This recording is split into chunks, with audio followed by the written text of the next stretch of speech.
welcome into the latest edition of ESPN FC. Kay Murray, Alejandro Moreno and Stevie Nicol here with you in the studios. In a little while we'll be checking in on Group C of the Women's Euros, but we will start today with the news of Paul Pogba undergoing his medical at Juventus, completing it as well, passing by the way. Fans were out in force to welcome him back. And we are very happy to welcome back to the show Nicky Bandini to find out what the reaction has been on the return of Paul Pogba to Juventus. Nicky, welcome back into the show. Tell us more about how it's all been received in Italy. Oh, it's Pog back, Kay. It's not Pogba, it's Pog back. They're super excited in Turin about it. Crowds of fans waiting for him at the J Medical Centre where Juventus did that medical, and he seems as happy to be back as they are to see him. Actually, it was really sort of a sweet moment when his Jeep first arrived and pulled up through the gates, and Pogba hopped out and immediately sort of went straight back out to say hello to people because he wanted to have that moment with the fans. And I think it is a sort of very warm nostalgia that's being felt on both sides at the moment. Whether or not that will collide with reality, we will see. I think it was only last summer that I was being asked, how do people in Italy feel about Jose Mourinho coming back to Italy? And I said, well, I think the truth is that a lot of Italians' memory of Mourinho is still the Mourinho that won the treble at Inter, rather than the Mourinho who's been having a more disappointing time in England at Tottenham, for instance. And I think it's the same with Pogba. All these Juventus fans, of course, they know what's happened at Manchester United. They know he hasn't had as successful a time as people envisaged for him there.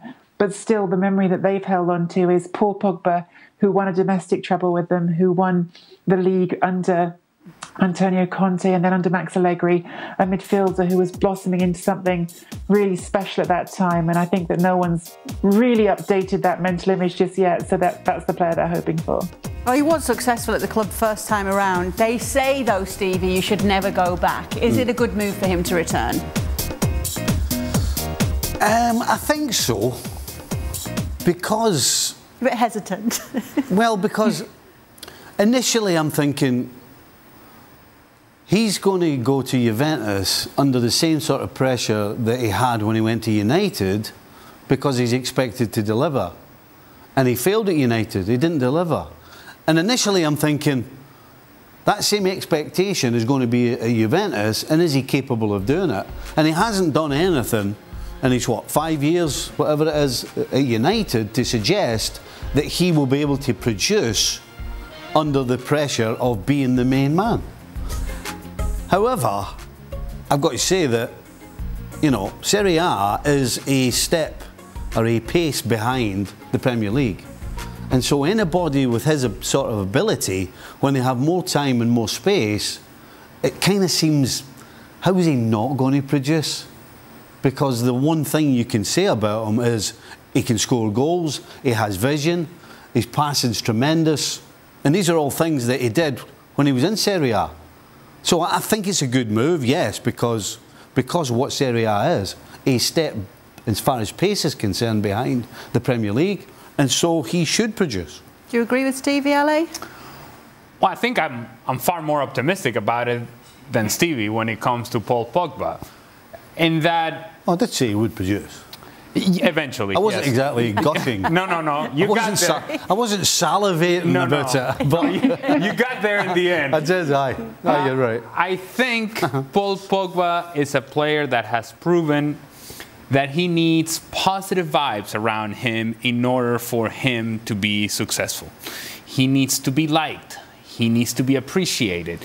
And when was he appreciated the most? Well, his time in Juventus, where he was at his best. That's his performances with Juventus initially is what warranted that big move to Manchester United. And never quite settle in Manchester United. Never quite settle individually, and never quite settle as a group around him. Things around him were not settled, were not happy. Then he wasn't happy either. To me, Paul Pogba is a player that depends on that. I need to be enjoying myself. This needs to be fun. This needs to be exciting. And it cannot be a grind. It cannot be a drag, because I'm not the sort of guy and the sort of player that really thrives in that sort of condition. I don't need the confrontation. I don't need the stress. I need joy and happiness so that I can express myself. Well, he's going back to a place in which he was joyful and happy. But he's going to find a different Juventus than the one he left. So there's going to be more responsibility on Paul Pogba to be even better than what he was back then. That's where I have a question. Can he produce that sort of level? I don't think that 5 years down the road, or however long it's been, I don't think he can regain that level. However, I do think that he can, and I will get there eventually, he can be productive for Juventus, and he will be, I think, an important player for this team going forward. You weren't particularly gushing yourself, were you? I was more optimistic. Positive vibes. I was expecting a Quite little bit more. positive vibes. Nicky was asked to put together a possible starting 11 for Juventus next season. Obviously, Angel Di Maria there as well. So it's going to be a different look Juventus, even for most of us, obviously. New players, new season. Can this team win the Serie A, though, Nicky? Oh, I think it definitely can. And I think this team, by the way, is still very much in flux. I think we're going to talk about De Ligt later, but he's still there for now. A lot of talk that he might be moving on. But look at that front line and ask yourself how many teams really are going to feel much better about their front line than that. Federico Chiesa, who, of course, had a very injury-disrupted season last season, but before that was coming off the Euros where he'd been spectacular. Dusan Vlahovic, who he spent a huge amount of money on, but is viewed as one of the great upcoming young centre-forwards in Europe. And then Angel Di Maria, who has been there and done it and won it all. So you've got a really sort of promising front line. You've got Manuel Locatelli, who now has had a year at Juventus, has got used to sort of that role in the centre of midfield. You've got Pogba, who I think he's going to be a success. I think he's going to be an effective box-to-box player alongside. And there's still talk of further moves being made. I think the one thing I just wanted to sort of add on Pogba, because I think it's important to note it, Juventus are parting ways with Paulo Dybala this summer, and a big part of that conversation has been, look, Dybala has been injured a lot. He's missed a lot of games. Is it worth spending this much money on a player who missed a lot of games? Pogba has missed, I think, it's nearly 90. I think it's maybe 89 games even over the 5 seasons, the last 5 seasons at Manchester United. He misses a lot of games through injury, or at least he has. And I think his availability is going to be a big part of the question of whether or not he can be successful. Nicky, you just brought up Matthijs de Ligt there, and you mentioned that he could be on his way out. What's the latest with that situation? Yeah, a lot of clubs very, very interested. Bayern Munich looking to make a €90 million bid or in that region. Premier League clubs interested, certainly interest from Chelsea and others.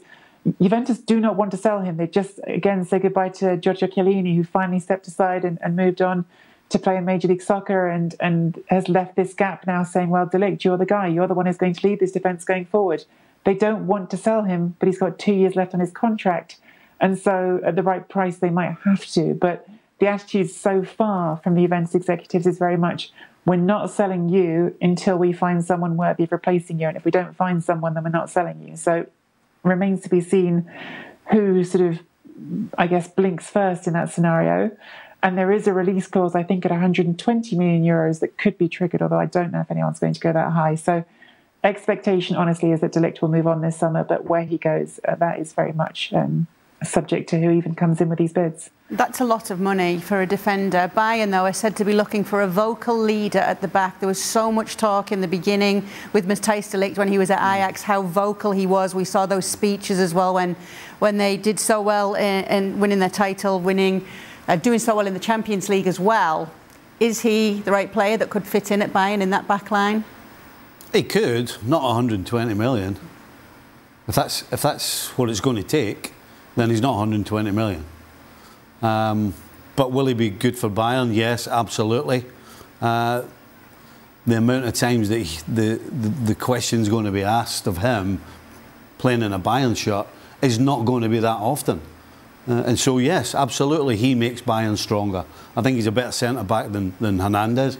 He hasn't been particularly great. Actually, Upamecano wasn't particularly great last year either. But no, 120 million, absolutely not. Does he make Bayern better if he goes? Yes, he does. Nicky, I just want to talk to you about something that Giorgio Chiellini, just a little name drop there, we had on the show this week here on ESPN FC, chatting to Dan. He said in addition to Angel Di Maria, Juve are actually looking for another wide player as well. Do you know anything about that? There's a lot of names being linked at this stage, and I think there's certainly some interest in achieving that. I guess a bit more depth up front still for Juventus. When you look at that front three, as I talked about, on paper it's very strong, but who is your alternative if Chiesa, for instance, doesn't come back healthy and ready to go this season if he misses games. So there is interest in that. I haven't got a name to give you right now for someone who's leading that chase, but they are certainly looking still for potentially another reinforcement who can be part of that front line. I want to talk to you about Paulo Dybala. You already mentioned his name, Nikki. He is a free agent. He still hasn't gone to Inter as expected. What's happening there? Yeah, so Inter certainly were very close to having a deal in place for Dybala, and then the Lukaku situation unfolded. We're talking about all players coming back to Serie A this summer, and indeed players who, as the guys in the studio were just talking about, players who feel like they need to be loved and supported. So Lukaku goes back to Inter, and suddenly Inter aren't willing to put the money down for Dybala that they were before. And remember, when he left Juventus, the reason for not extending his contract was never that Juventus didn't want him, but is that his wage demands would make him one of the best paid players in all of Serie A. And when we're talking about a player who's missed as many games as Dybala had, that is a stumbling block. And if it's not going to be Inter paying him that money, and it's not going to be Juventus paying him that money, then who will pay him that money? And the current suggestion is Roma, and that's because Jose Mourinho, certainly on an individual basis, likes Dybala, likes the idea of going out and getting him and turning him into, I guess, another of these Mourinho chip-on-shoulder projects, one of those players you can say to, listen, you've been disrespected, you haven't been given your chance, like Wesley Sneijder, I guess, when he signed him from Real Madrid for Inter. It's an intoxicating idea, but Dybala was very reluctant to leave Juventus. He likes his life there. He's happy in Turin. The nice thing about going to Inter was you don't have to uproot your life. The two cities are 45 minutes away on the train. So wherever he goes, if it's going to be outside of that bubble for him personally, it's going to be a decision that he has to take about his life. Because, again, he has had chances to leave Juventus the last few seasons, and he's always said no to them because he likes being there. I wonder if Luka Jovic has a chip on his shoulder. Oh, okay. 60 million euro signing for Real Madrid. He now finds himself on his way to Fiorentina on a free. What went wrong for him, Ale? A couple of things. When you go to a club like Real Madrid, you have to have a moment in which you feel like you belong. Luka Jovic never had that moment, not coming off the bench, not as a starter. And when it comes to Jovic and that particular position, well, that's occupied by perhaps the best out-and-out striker currently in the world, and that is Karim Benzema. And so when that's the standard, and every time that you come on the field that you happen to get an opportunity and you're Luka Jovic and you don't produce at that sort of level, that's who you're compared against, and he was never, ever, ever in the same category or anywhere near the same category. So he never showed he belonged, and the moments in which he had opportunities, he's compared to Karim Benzema, it was never going to work. It didn't work from the very beginning, and when he had the chances off the bench, we just didn't see enough of Luka Jovic to warrant him staying around. It's the money that Real Madrid spent on Luka Jovic was almost blindly spent.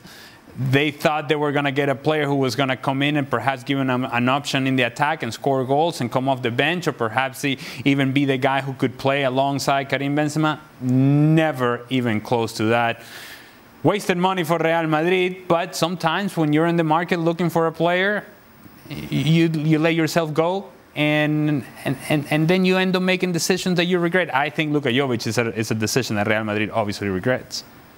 I think they do because of what's happened, but I don't think we should forget. As a scout, you can go and watch players and people like Jovic scoring goals, playing well, making great runs, holding the ball up, you name it, and that's why they spent the money on him they did. But there's a little thing that goes on between your ears that some players can't handle, and it's when you go on the big stage at a big club where, number one, you don't feel as though you belong as far as ability is concerned, and then you freeze, and then you can't get out of it, and you just can't handle being at a club the size of Real Madrid. Some players, people like Jovic, will go back to Fiorentina, and I guarantee you he does really well there. And because the pressure on him to produce every single time you step on the field isn't there at Fiorentina or other places. And some players, nobody can ever get to the bottom of it, but some players can't handle it. And I think a point that you just made there, Stevie, is key. The fact that there are players that they show up at the big club and they know themselves that this is a step too big for me. They know.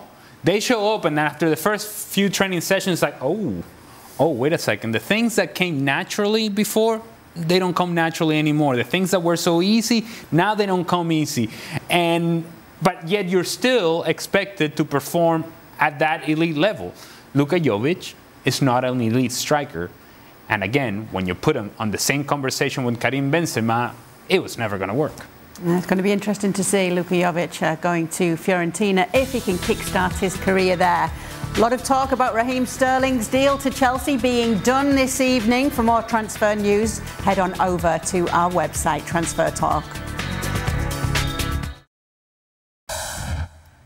Welcome back into ESPN FC. Let's take a look at everything that went down today in Group C in the Women's Euros. It was another double-header today. To look back on all of it, here's Sebastian Salazar and the team.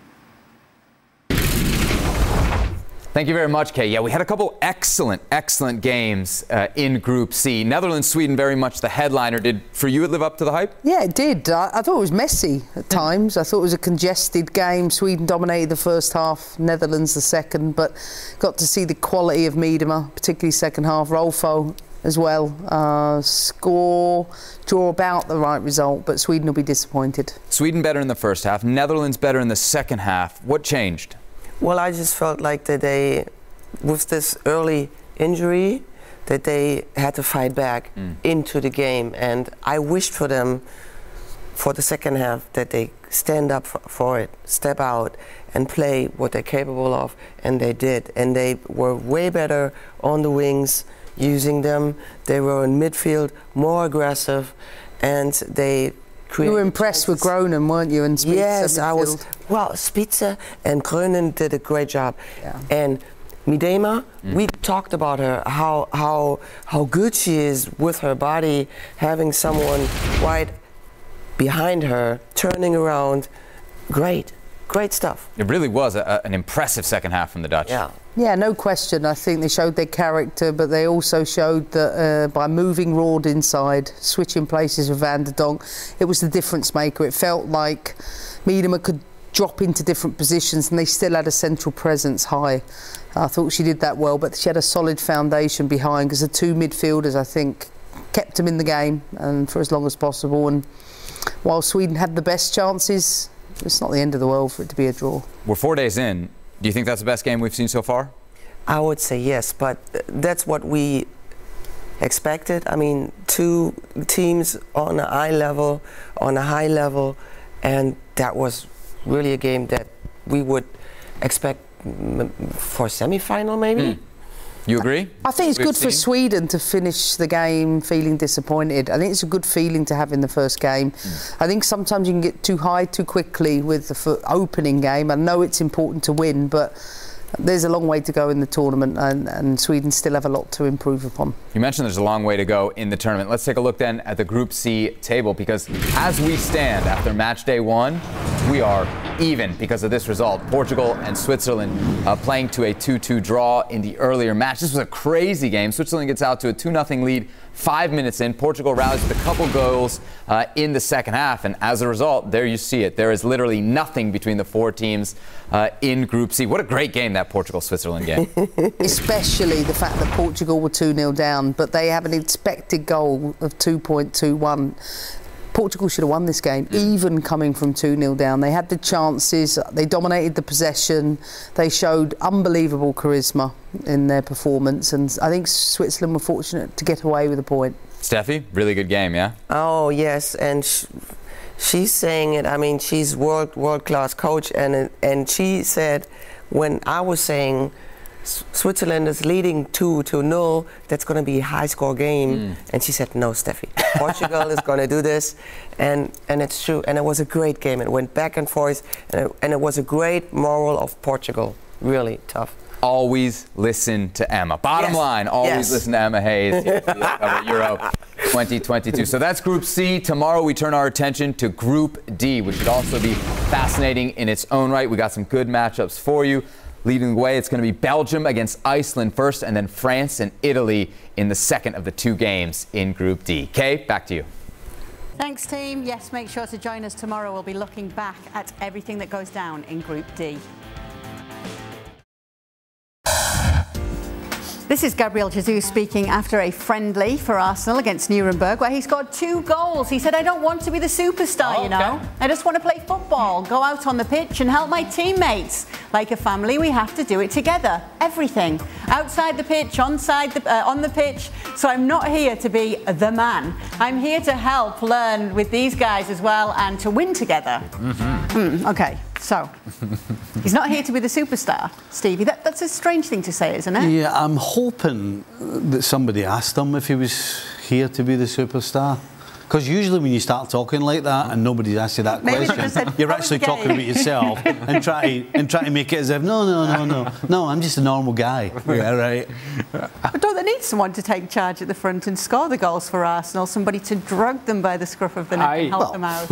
I would rather have Gabriel Jesus actually come out and say, this is a big step in my career. I have never been, at least at Manchester City, the man, and I'm ready to take that challenge on. And I'm going to put in all the work, along with my teammates, to make that possible. And then you're taking on the responsibility and you're not deflecting. You're not, we're like a family and all of these things, which are, I suppose, the correct things to say. But to your point, Kay, at some point, you have to have the personality to be that guy. In order to be that guy, you have to want to be in that position. And most strikers around the world, the elite level, they want to be at the forefront of saying, the responsibility is on me. I'm going to score the goals. We're going to win the games because I'm scoring the goals. I would rather have Gabriel Jesus come out and say that than this whole sort of kind of politically correct, hey, guys, let's do it together. We are a family. We're a happy family. We'll win together. I'm learning too. What did you make of it all, Nikki? Because I know you saw this game. What did you make of his performance as well? Well, it's certainly a superstar impact. I mean, look, Kay, it's the first game of pre-season, so I think no one should be taking it too seriously. And in fact, I get frustrated when people do get too worked up with these results. But you can't ask for much more than someone coming off the bench and scoring within 90 seconds in their first game playing up front for you. I thought he had really, really nice combinations starting right away, but all the way through his half on the pitch, he had really nice combinations with Eddie Nketiah up front. It was interesting to see what Mikel Arteta did in terms of formation, because Arsenal had been playing a 4-3-3 in the first half and they swapped to a 3-5-2 so that Jesus and Nketiah could play together. It's all interesting, but it's not, again, it's day one of pre-season. It's not something that you should get too closely, I suppose, scrutinising. I didn't mean to interrupt you there, Nikki, but was that footage we saw speeded up? Was that normal speed? Because they're really fast. Because that was really fast. What do you think? Maybe to you. Am I the only one that thinks that? Yeah? All right, fair enough. They're moving very quickly this side, Stevie. Nikki, there's a lot of talk about how he's going to fit into this team, where he's going to play in this team. Is that going to be a problem, his positioning? Yeah, but it was interesting. I thought the guys sounded quite cynical in the studio about this idea of not being the superstar. But actually, I think that is kind of important, perhaps, to come into this Arsenal, this Arteta Arsenal, with that mindset, because it's an open question. Of course, Arsenal want someone who can lead the line, play at centre forward, and crucially score the goals. Because, of course, that was a problem for them last season. I suppose not their only problem, but you had Aubameyang, who sure was a goal scorer, but couldn't do that link-up play, and so in the end didn't fit the way Arteta wanted to play. Then you had Lacazette, who could do the link-up play for Arteta, but couldn't score the goals. And so what Arteta wants in a centre forward is a player who can do both. But he has got options there now, and Nketiah, again, is someone who can potentially fill that role sometimes. And so it is an open question about whether Jesus is going to play every game through the middle, whether he'll play some games out wide, which he obviously did do at Manchester City some of the time. And I think that really the promising side of the whole situation for Arsenal, not just his signing, but the whole squad that's being built at Arsenal, the promising side for Arteta is this is starting to look like a really flexible set of attackers in which you have lots of different options.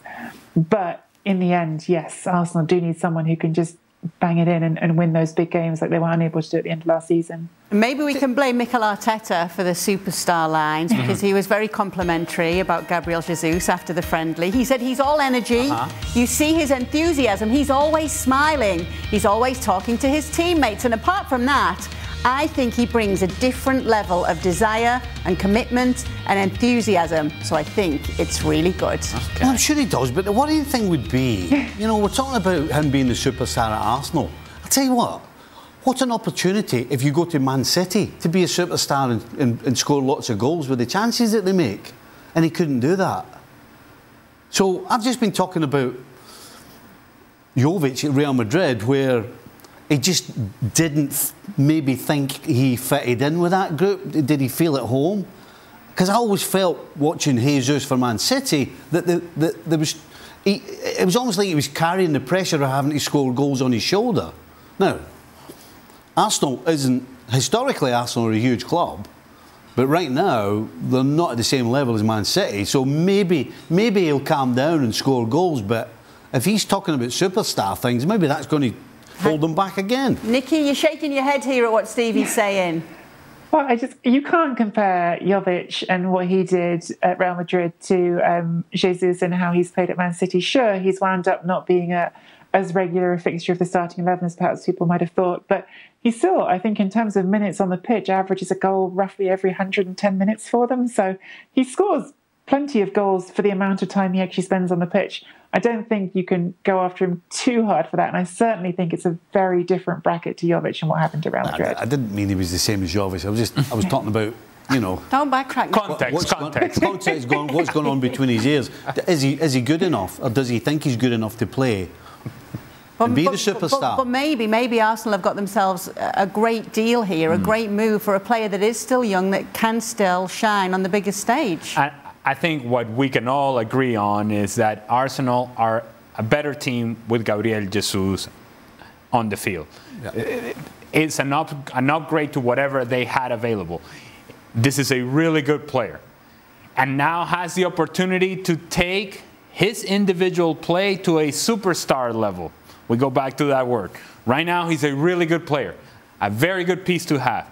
If he makes this jump with Arsenal and scores the goals that Stevie's asking him to score, then we're going to talk about Gabriel Jesus in a different conversation. I think Arsenal would love for us to be having that conversation as we go into the season, that Gabriel Jesus is scoring a bunch of goals, and now we start analyzing the player with a whole different set of circumstances and an entirely different level of expectation. Let's talk about another player that Arsenal are said to be pushing to sign, Lucas Paquetá. What's the latest here, Nikki?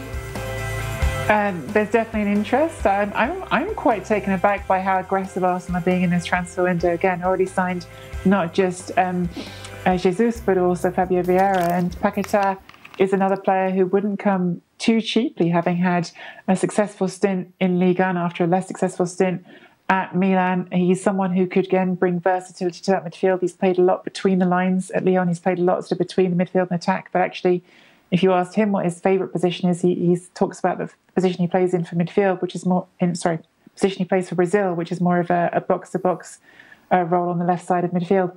But very much versatile player who can carry the ball forward from midfield, link up the midfield and attack. And it feels like Arteta, in the mould of the team that he worked at Manchester City with, is trying to build a team of very flexible attacking options where you've got players you can slot into a number of different roles and just have that fluidity running all the way through the team. Do you like him, Ali, Lucas Paquetá? I do like him, but I think it's a player that you have to watch a few times to truly appreciate all the things that he does. Nikki just mentioned his ability to work between the lines. He does that very well, but he has to have the freedom in order to do that. That flexibility that Nikki just mentioned is something that would suit a player like Lucas Paquetá. And to the point of Gabriel Jesus, they have a very good connection when they play with Brazil together. Lucas Paquetá playing on the inside, usually Gabriel Jesus playing on the outside with Brazil. They have a very good understanding, and they seem to connect very well with Brazil.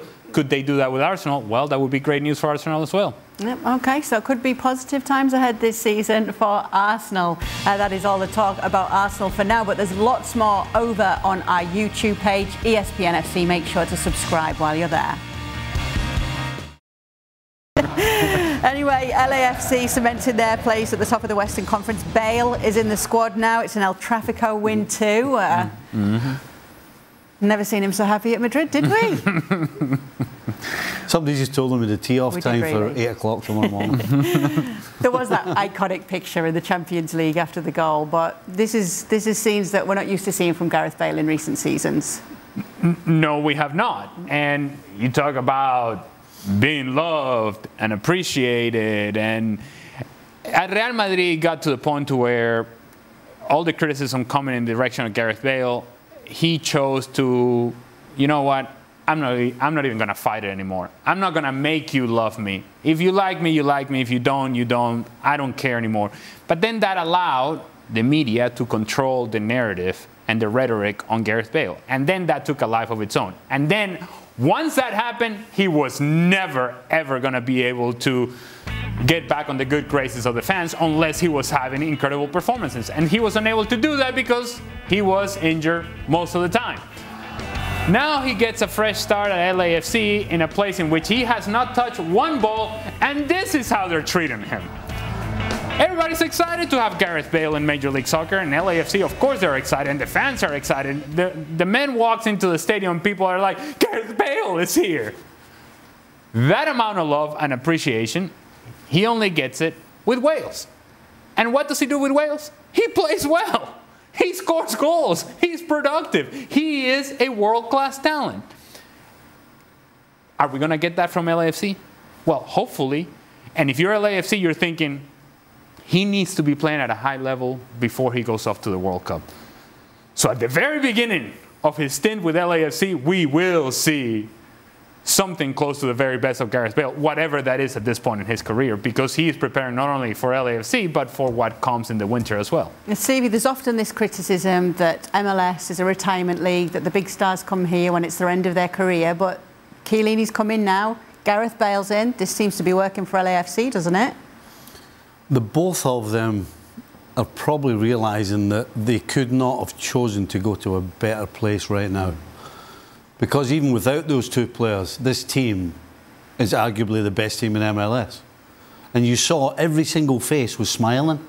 You saw how happy Chiellini was. You saw how happy Bale is. You don't very often get the opportunity to join a side who are playing as well, who are loving life, who can't wait to get in and train, who can't wait to play, to win again, so they can stand in front of the crowd again and jump up and down and have a right good carry on. So this is perfect timing for both of these guys.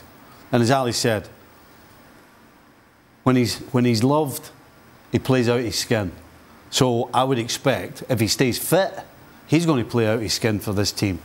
Because A, he's great, he'll have Chiellini behind him, and the rest of the team are going to love playing with him. It's great news for both of these guys, and particularly LAFC. Yeah, win over the Galaxy, big stars coming and shining. Are they outshining their rivals at the moment? At the moment, and they have been doing so ever since they came into Major League Soccer. For the longest time, the LA Galaxy had a stronghold in Southern California. Even when Chivas USA was there, and believe me, because I was with Chivas USA, yeah, it was never a fight.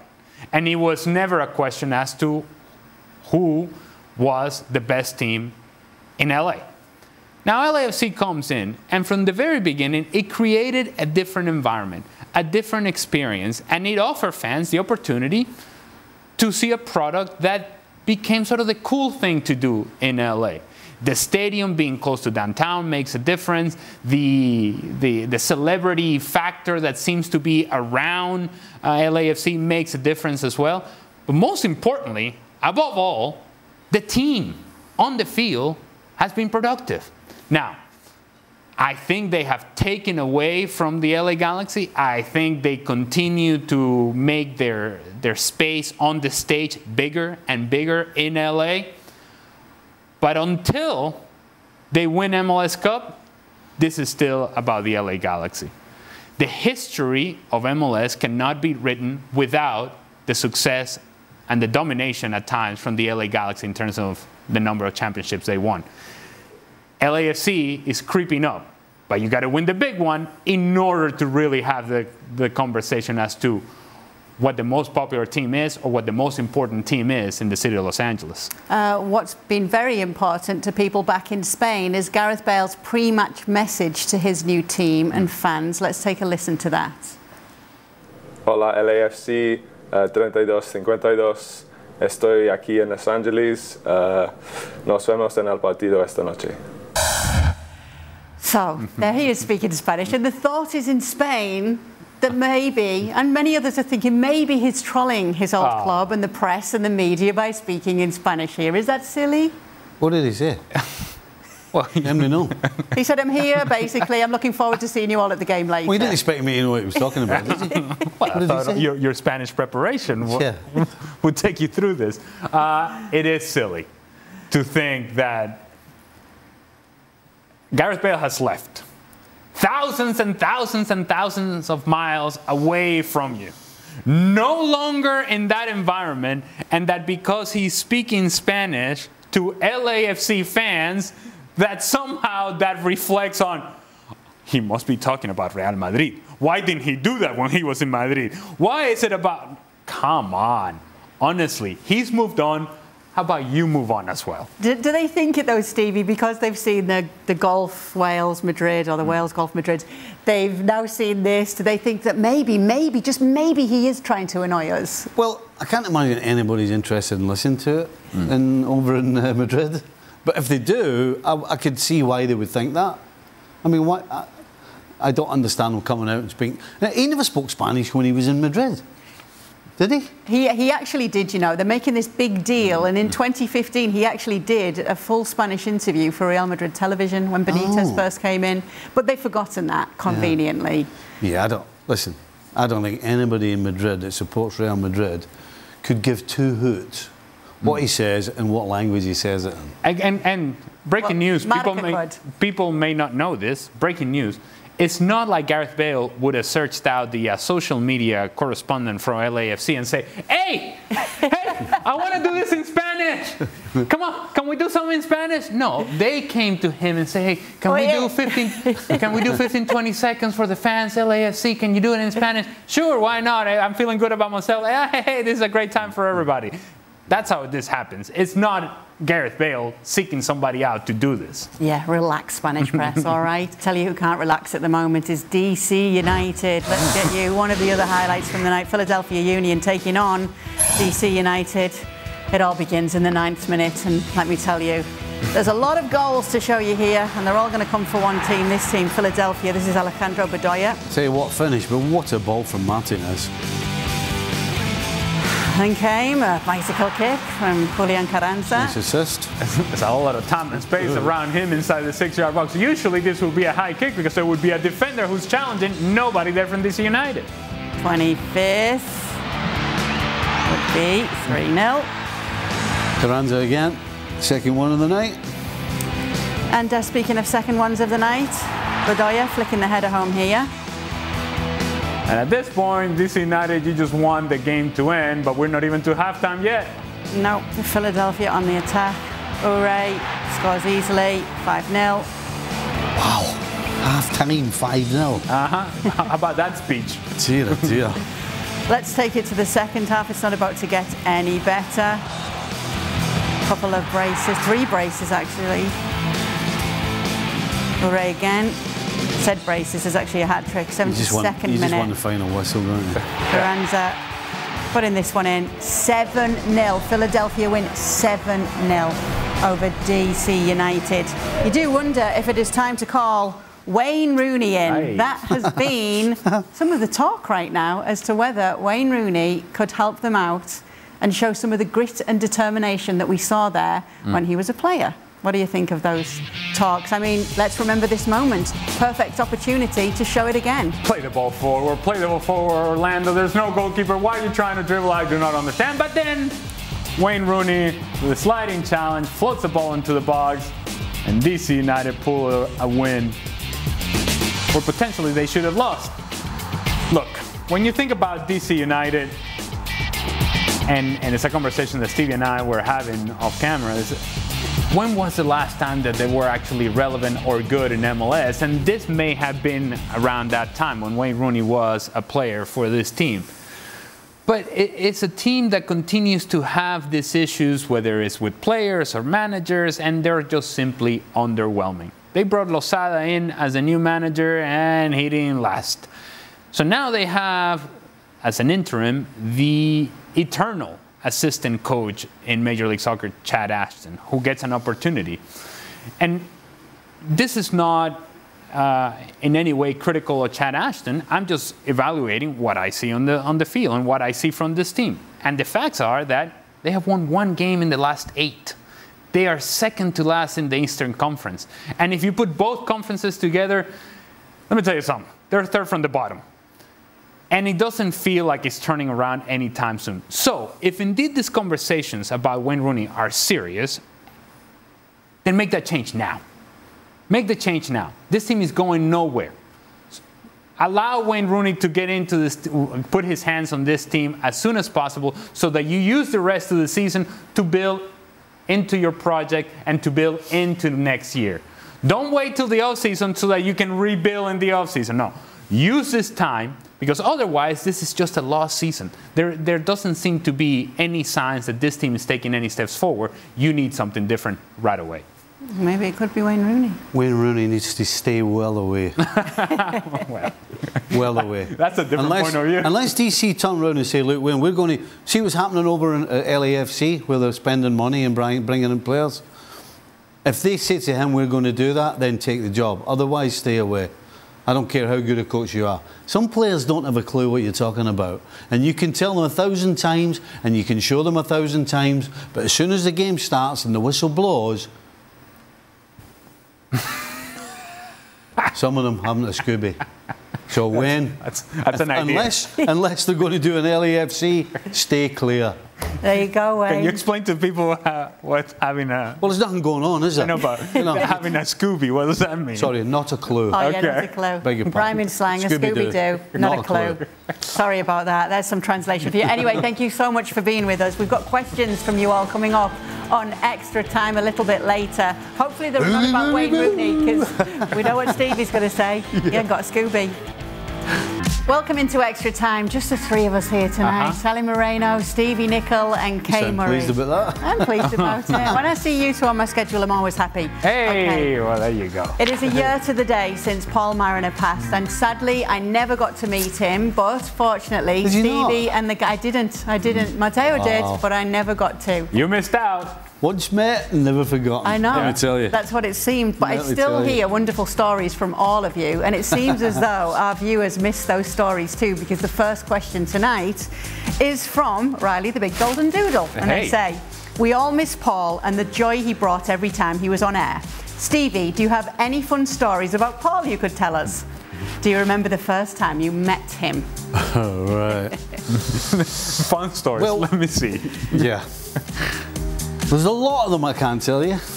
Well, you've told me a few. Well, I played it. The first time I met Paul, I played against him.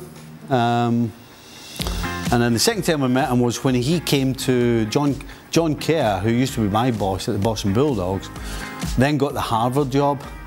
And he brought Paul to be his assistant at Harvard. And so once he did that, then we met up and we had a few pints.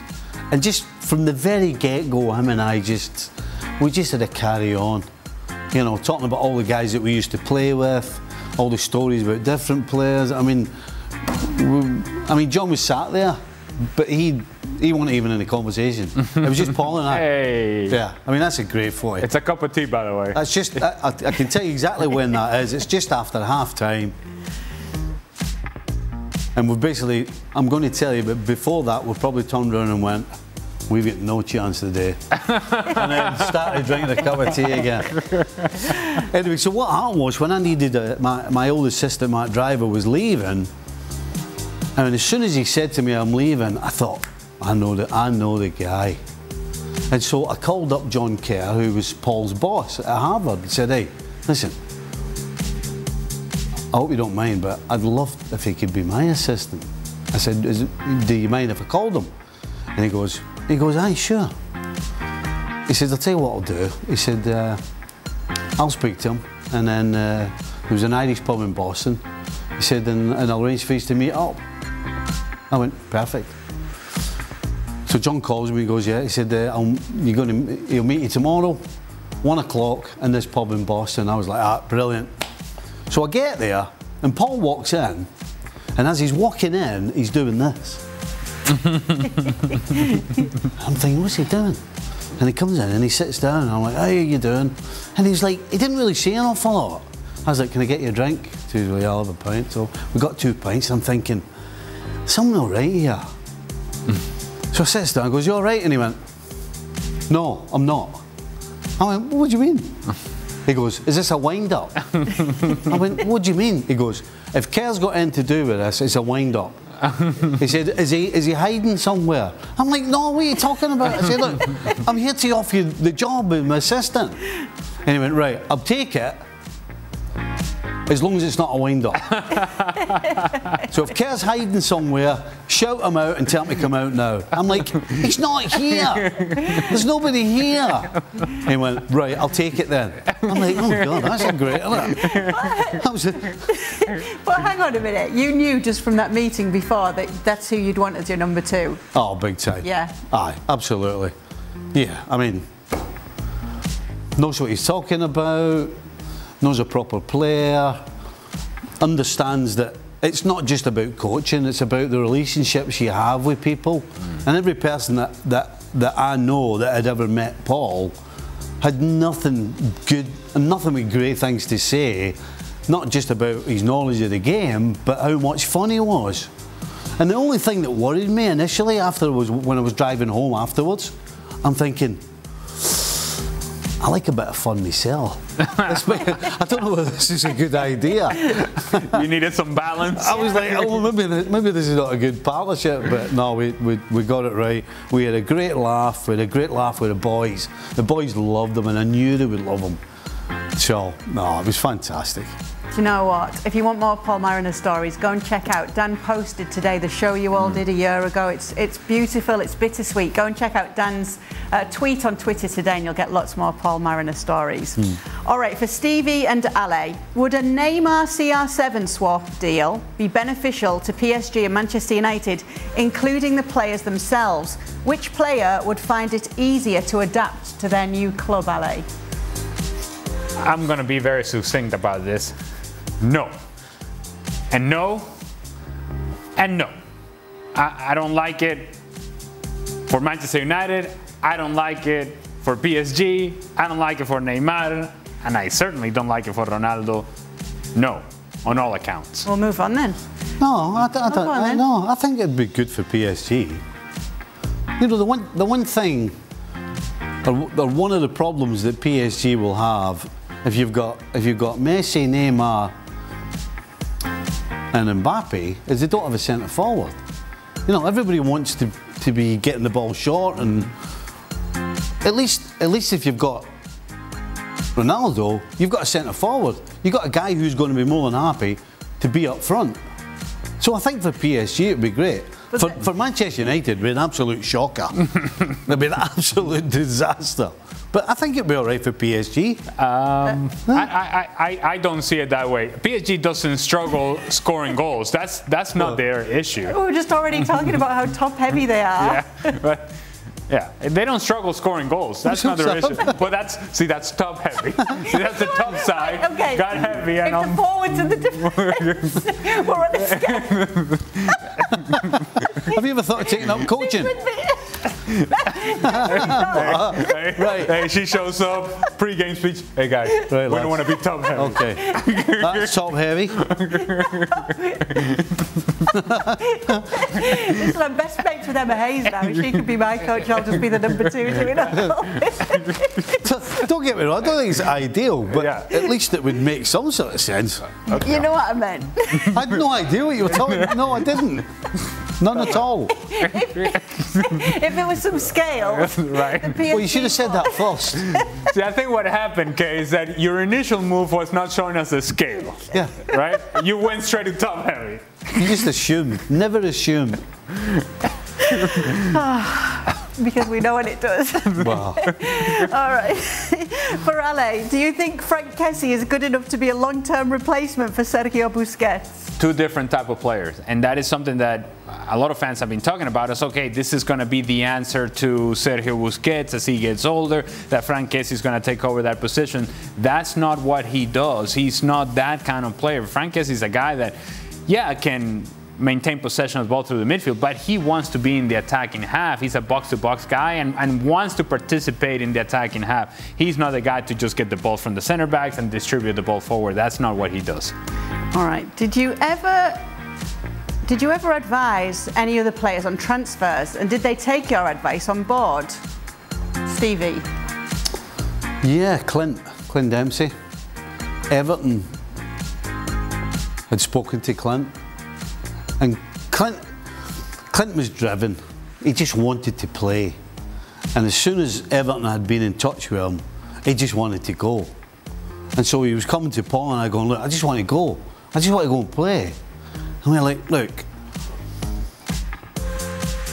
our owners want to win MLS Cup. I said, if you stay with us for the rest of the year and we can maybe win MLS Cup, and even if we don't, then we're absolutely going to be in your corner to try and persuade them to let you go.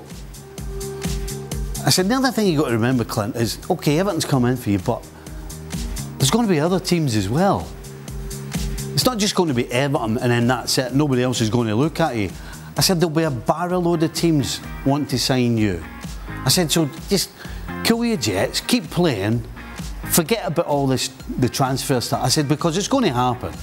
If you don't go to Everton now, that's not the end. That doesn't mean you're never ever going to go and play in the Premier League. I said, because there are absolutely 100% plenty of teams that want you. And he took it on board, and it didn't affect him for the rest of the year. And at the end of the year, he got his move, and the Crafts understood that, you know, this was a huge thing for him, and let him go. Thanks to Stevie Nicol. I mean, see that. Well, he trusted Paul. He trusted Paul and I. That was. I think that was the key to it all. He trusted. Well, he always trusted what we said to him. And I think that was part of it. He believed that what we were saying was the right thing. And a player, by the way, Clint Dempsey, that at least in playing against him and in the few interactions that I had with him, never came across as a guy who really trusted anybody. Right. And it was part of what drove him, that edge with which he played. And so for him to trust Stevie and Paul, I think it speaks volume as to what these guys were able to do as a partnership in the coaching staff. I remember when you told the story of when you were watching Clint, and as you watched it unfold and got to see what a great player he was and the determination he had as well. Yeah, that was the first thing I saw. I didn't see any fancy football or anything like that. I just saw a guy that was bothered.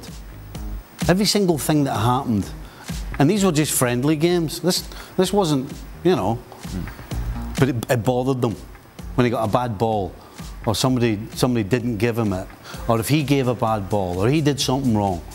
It just stuck out. It bothered them big time. I thought, I like that. Ale, did you ever advise any other players on transfers? We were in preparation for Copa America 2011. The preparation was in Dallas initially, and Jose Salomon Rondon at the time was playing in Malaga, I believe, in Spain. And there were a bunch of teams, because he had done well that season, there were a bunch of teams, and he must have been maybe 20, 21 years old at that time. Seemingly he was having conversations with his agent on a nightly basis, and he was my roommate. It wasn't so much advice as much as it was what the values of the players were at the time. And the conversations that he was having with his agent and the conversations that I was having were two different conversations. And he was, I think at the time, was being offered to go to Rubin Kazan, and it was in the tens of millions, which right now people would say, well, how much could that possibly be? But we're talking about, this is 10 years ago, and we're talking about a Venezuelan player at the international level that we were not highly valued nor highly thought of as players around the world or in the market. So for that money to be available, and he's having the conversation, and they're throwing this money around, I'm thinking to myself, take it, take it, take it, go, take it, take it, take it. But I think eventually he ended up going to Rubin Kazan and play there for a couple seasons, and eventually found his way back to the Premier League. Look at these two influencing the way football turned out. I want to get that on the CV. Influencer. Stevie is an influencer. I hate that. You know when you got all these people, so-and-so, actress, influencer. What's that mean? Is that what you are? I guess so. You do love TikTok. You love all the viral videos. I know. You could be a hashtag influencer. Influencer. Analyst and influencer. No. There's a lot more to lose than to gain there, Stevie, for you. I don't know. I quite like the idea. Well, yeah. Do you know what? For the first few times, and then it will come crash down. Do you know what? I'm going to throw a People philanthropist keep asking me where I got my... I'm going to... For those of you asking where I got my jacket... Yeah. Do you think I could get away with I can't even say it. Philanthropist? What? I don't know, another go at this. Philanthropist. Hey, influencer and philanthropist. I said it as well a bit earlier. Go ahead. I believe in you. Philanthropist. Hey! That's the last time I'm going to attempt it. Influencer. Influenza. Yeah, right, let's move doctor. on. Okay. Best unintentionally scored goal you witnessed in your playing days? Oh, I scored with my backside once. Yeah, that was beautiful. And I was having that role, that thankless role of a corner kick or a set piece where you're the guy on the goalkeeper, right? I mean, you're not going to get on the end of it unless something just kind of bounces there inside the 6-yard box, which we established is my kind of range anyway. In any case, I happen to be pushed off of the goalkeeper by the defender. There's a header behind me. I'm not even seeing the ball because the ball has gone over me. And then all I felt was the ball came my way, backside, and then, hey, I went and celebrated. That's my goal. I don't care what anybody says. Love it, love it. Stevie? Can't think, yeah. No? All right. Well, you can pick Ali's then. All right. Ali's booty goal. Yeah. All right. What he said. Stevie and Ali, if you were cornered in a bar by some angry football fans after an embarrassing loss and they threatened to get physical, which 3 footballers, past or present, would you confidently call upon to defend you? Oh, big Billy Whitehurst. No danger, Billy Whitehurst. I'll tell you 2 things with Billy. So Billy Whitehurst was the centre forward, right? The first time we played against him was in the FA Cup for Liverpool against Oxford. Now, Billy was just an animal. And before the game started, Alan Hansen said to me, he said, oh no, he said, I've just seen the team sheet Billy's playing. He's like, oh God. Anyway, we start the game. After about 20 minutes, Billy goes for the ball, goes down, blood is spotting outside of his head. Spotting outside his head. Goes off, Big Al turns to me and goes, thank God we see the last of him. Honestly, 5 minutes later, Billy came on with the biggest bandage you've ever seen on your head. And I've turned to Hansen and went, hey, all the best. He's like, oh no. Anyway, this is what Billy was like. Oxford went on a golf day, and Billy, there was nothing, everything was harsh about him. He was rough, tough, everyone was just harsh. So they're playing golf and he's carrying his bag, and Billy's walking around, going on the green, just dropping his bag, like not putting it down, just dropping his bag on the green, and then potting and then picking his bag up again. So he gets to about the 10th hole, and there's a greenkeeper's been watching him. So the greenkeeper comes over to him on this green and says, excuse me.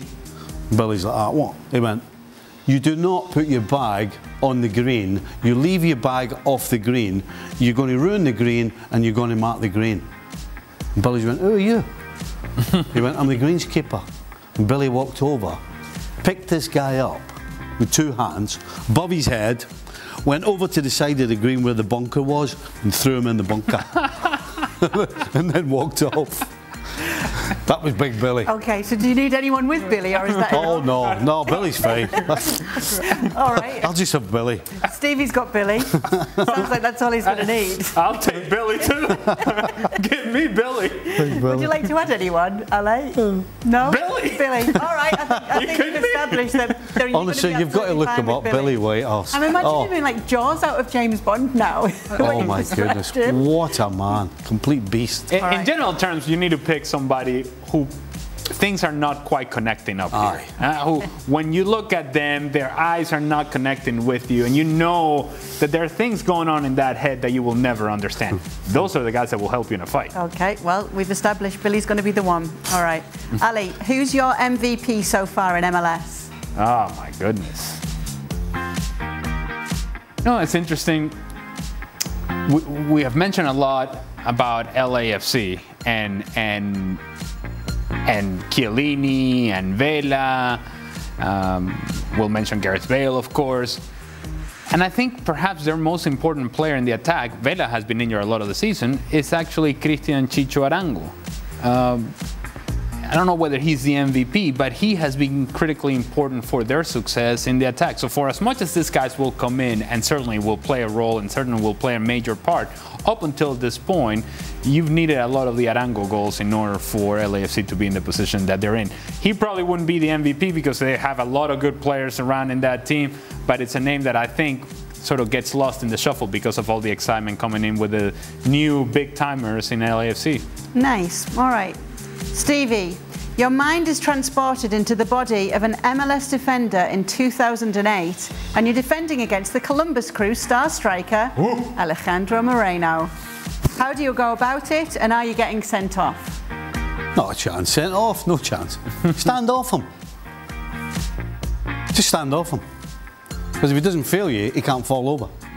He can't get free kicks. Wow. Are you saying that's all there was to LA's game? I'm not saying that's all there was, but that was. That sounded a lot like that. That's all I. Well, let's just think of, when I think Alan Moreno, I think about everybody moaning about all the free kicks he gets. But I look at it the other way. How smart was he? Yeah. And how dumb were they? Do you know what I mean? There's 1,000 ways to skin a cat, as they say, and that's what he did. He used his brains. He may not have been the fastest. Here we go. I'll stop at that.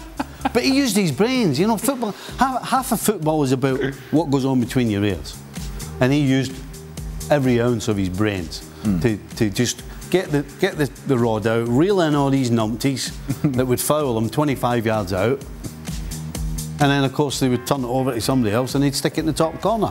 He's done his job. I think that was a compliment, Ale. Well, I'll take it. It was there. It was in between the lines.